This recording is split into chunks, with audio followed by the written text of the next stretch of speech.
on December 12th.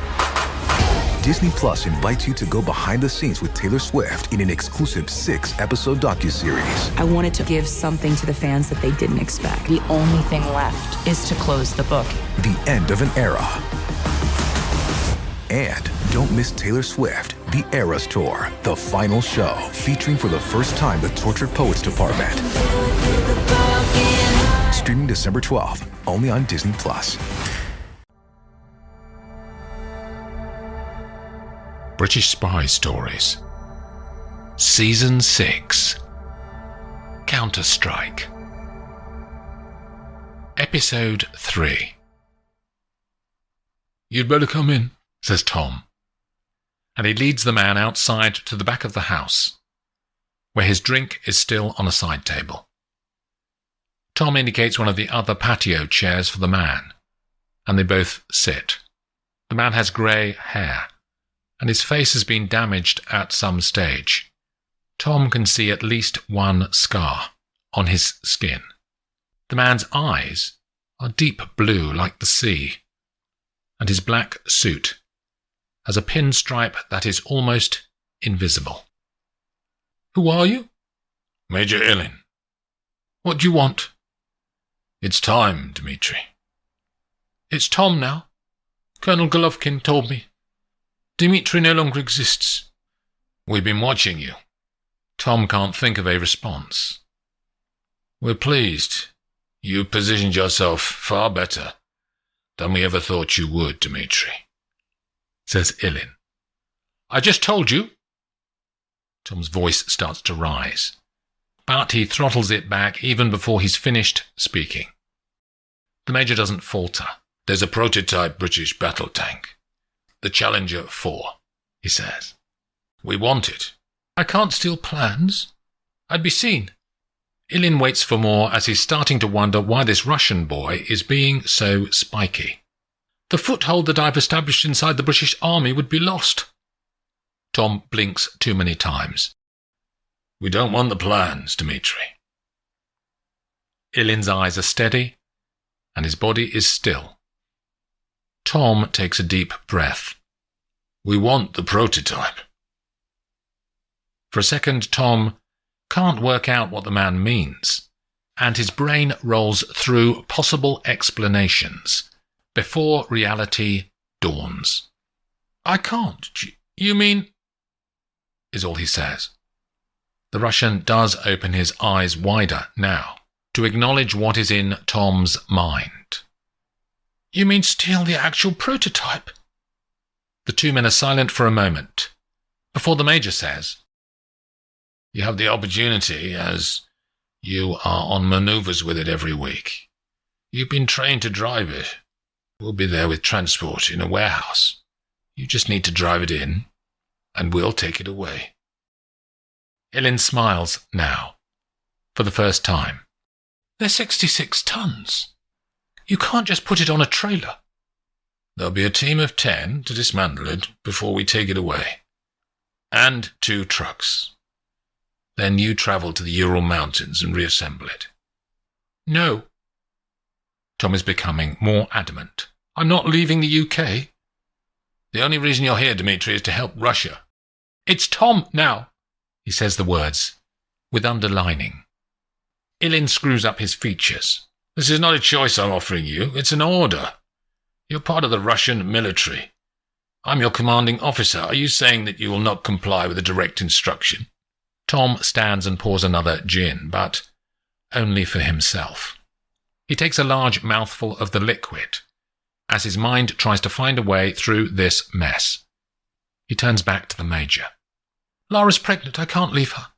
"We know," says Illin. "We follow her too." "There must be something. Some way I can help without having to travel to Russia. It would be the end of my life here," he says. "The British Army would know I'd travelled to the Urals. Everyone knows that's the place where Russian tanks are manufactured. I'd be arrested as soon as I bought a ticket with my passport. MI6 checked the travel plans of all Army officers. They'd find out straight away." "We can spirit you out of the country and cover your tracks." "What about a remote meeting on a video feed?" says Tom. sitting back down opposite the man. "I can advise your engineers down the line. There must be a covert video link somewhere in the UK I could use." It's the Major's turn to take a deep breath. "Maybe," he says. "I'll talk to Moscow, but you'll be meeting the chief engineer from the tank factory in 2 days. Adric Vesna. He's in the UK at the moment." "Where are we meeting?" says Tom. "I'd need to book my army leave to go anywhere." "Someone will contact you." They both stand up, and Major Illin holds out his hand. For a second, Tom considers not shaking it, but then feels on balance that he needs this man to be on his side. As the Russian slips out into the night on Trinity Street, Tom can see the lights of Lara's car, turning the corner. As soon as Lydia has finished breakfast, she is itching to get out of the house and explore Prague. Her brother seems to suddenly slow down, and she ends up shouting at him before they crash out of the front door, and their mother watches them go. It's a half-hour walk over the river on the Legion Bridge, then further eastwards towards the city centre. She wants to go to Wenceslas Square and see the shops, and they go into a dozen before the pull of the National Museum at the end of the street is too much for Maxime to resist. "Don't tell Mama I let you wander about on your own," he calls, as he walks away. After another hour, Lydia orders a matcha in a coffee shop and waits in the queue as the drinks are being made before the girl at the counter calls out her name. As she steps back into the street, she hears a voice speaking Russian. "You're from Moscow?" he says, and she turns. The boy has curly brown hair and honest eyes. "My family's from Dubrovka." He refers to a suburb of Moscow. "Do you live here?" "On holiday," she says, smiling. "How long for?" "A couple of weeks." He's holding a coffee. "You want to go and drink these somewhere?" They sit on the steps of the National Museum and talk about their lives. He's called Radek and is her age. He grew up in Prague after his father's job moved to Czechia when Radek was 10. But he goes to Moscow every summer to see his cousins. "What do you want to do after you leave school?" he says. "The Sorbonne in Paris and travel the world." "I'm going to be a billionaire." "Doing what?" She smiles in the sun. "Does it matter?" "Yes, it does. That's like saying you want to be a celebrity. Money and fame are consequences of what you do, not the reason." She impresses herself with her own succinctness. As they finish their drinks, she sees Maxime at the doorway of the museum. "I need to go," she says. "Meet me tomorrow, up by the castle. Do you know where that is?" "Of course," she lies. "I'll put my number into your phone." She unlocks the device and hands it to him. Lydia can see Maxime starting to walk down the steps of the museum. Radek finishes typing and she grabs the phone. "Bye!" She runs away. Before she reaches Maxime, she looks back, but the boy has gone. The taxi from Berlin-Brandenburg Airport drops Gabby and Talgarth at the end of the street in the Moabit district of the northwest of the city centre. Gabby presses a code into the keypad that is set into the wall next to a steel door. The door opens and they drop down the staircase inside, below the street level. Talgarth can see that this is a parking garage. There's enough space for 20 vehicles, but only 3 are occupied. The first vehicle is an ambulance and the second is a police car. "What is this place?" she says. "This is a catharsis depot," says Gabby, referring to the MI6 Catharsis Emergency Service that provides field agents with immediate help when they need it, whether that be rescue, decoy operations, or body disposal. Beyond the police car is a red Aston Martin Vanquish. Gabby flicks a key fob in her right hand and the 4 lights flash on the car. "This is mine," she says. At the top of the ramp to the street, Gabby turns south towards Prague. They cross the border into Czechia on the European route E55, near Altenburg. They eventually turn west at Nova Ves to reach Prague's Václav Havel Airport in the late afternoon. The place is a modern cathedral of steel and glass. Gabby leads them across the concourse, in search of lockers. They find one block of lockers, but these start at the number 50, so they continue to explore. At the far end of the departures area, a long corridor leads to a plate glass window, and here are the lockers they need. Gabby pushes the key labelled 17 into the lock. She twists her wrist. The only thing inside is a fat manila envelope, and she picks it out and stuffs it inside her jacket. At that moment, the first bullet smashes the plate glass window beside them. Gabby and Talgarth immediately dive to ground to find any sort of cover and pull out their M&P 9 handguns. "It came from the car park over there," shouts Gabby. "With me." They jump through what remains of the window. As the two spies start to run, a second shot comes. "Separate!" They diverge across the roadway and both find cover behind cars parked nearby. They can hear the noise of people shouting behind them in the terminal building. Gabby can see Talgarth across the tarmac.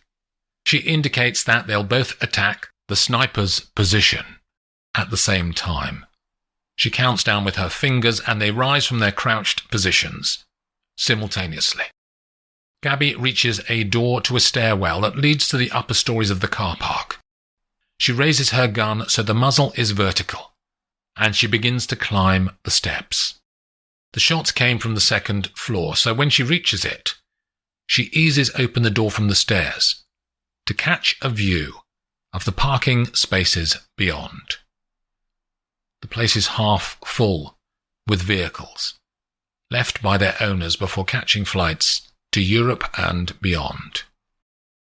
Gabby moves out from the doorway, silently placing one foot in front of the other, as she keeps her eyes watching every corner for signs of the attacker. There's the sound of a door closing from across the floor, and Gabby can see Talgarth at the far end, near a second exit staircase. They wait in the light, listening for the shooter to show themselves or attempt an escape. The first noise is a screeching of tyres on concrete.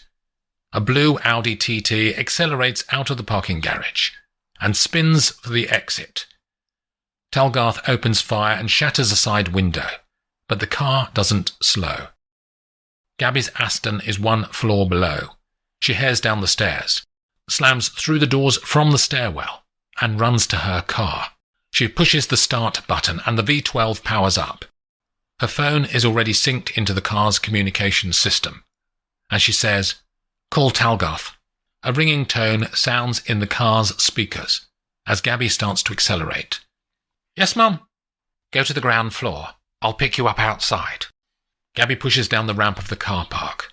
Talgarth is by the road, and Gabby barely stops to give the woman just enough time to get in.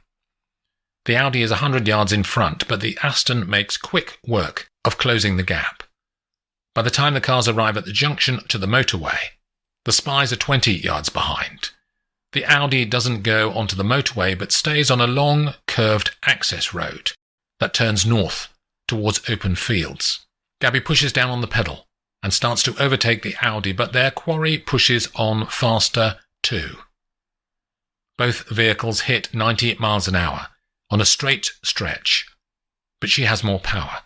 As she pulls up alongside the Audi, the window starts to roll down, and a Zastava M19 handgun appears.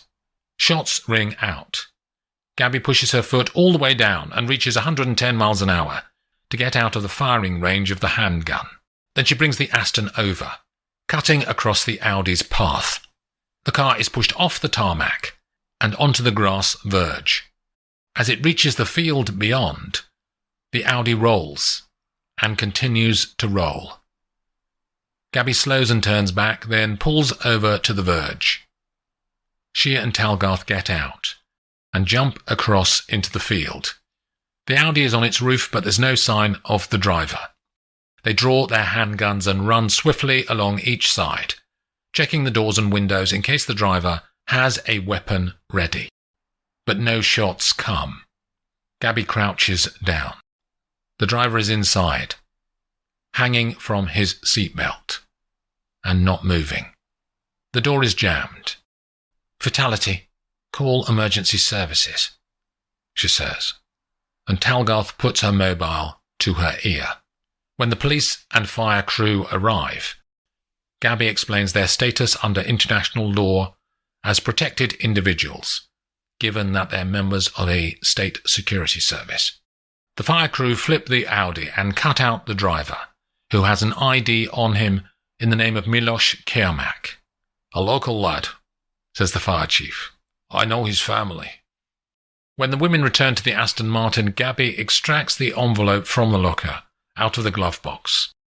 Inside are X-ray scans of metal components that could be part of a tank, and there's an old cassette tape. "Does this show Orloff was telling the truth?" says Talgarth.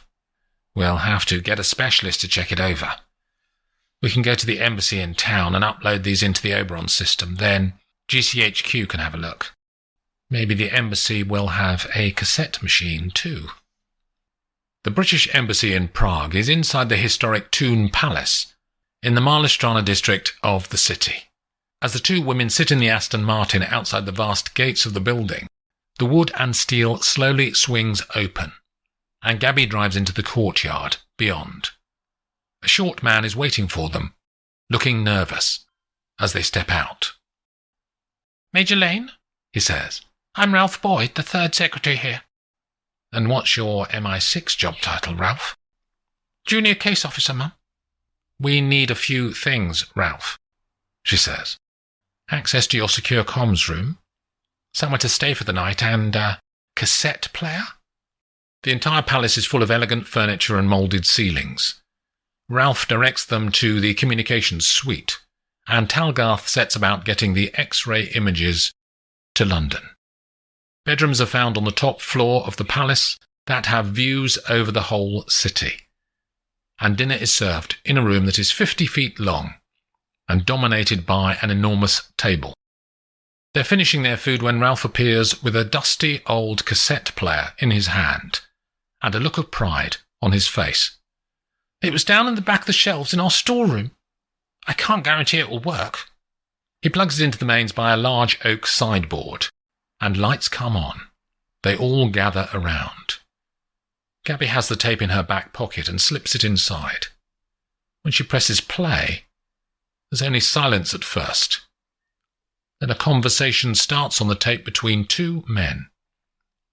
They are speaking Czech, and it sounds as though the recording was made covertly. "Can you translate, Ralph, please?" He hovers near the machine. "They're speaking Czech, but have strong Russian accents," he begins. "The first man is talking about long-term spies that have been planted in different countries in Europe, including the UK. Talgarth glances at Gabby as they listen. "He's saying that they've been there for 15 years. The other guy is saying well done, and he's asking what the plan is for them. The first man's not going to tell him," says Ralph. "The fewer people who know, the better," he says. "But he can say that they're excited, particularly as one of the sleepers is right at the centre of the British Army, in one of the barracks in Wiltshire." There's laughter on the tape. They listen on, but there's no more of significance before the recording ends. "I'm classifying what you both just heard as top secret," says Gabby, looking at Talgarth and Ralph. "That means you must keep it confidential unless given an express order to the contrary. Do you understand?" They both nod silently. "I'll go and talk to London, and we need to alert the European intelligence agencies. This needs to be stopped, and urgently."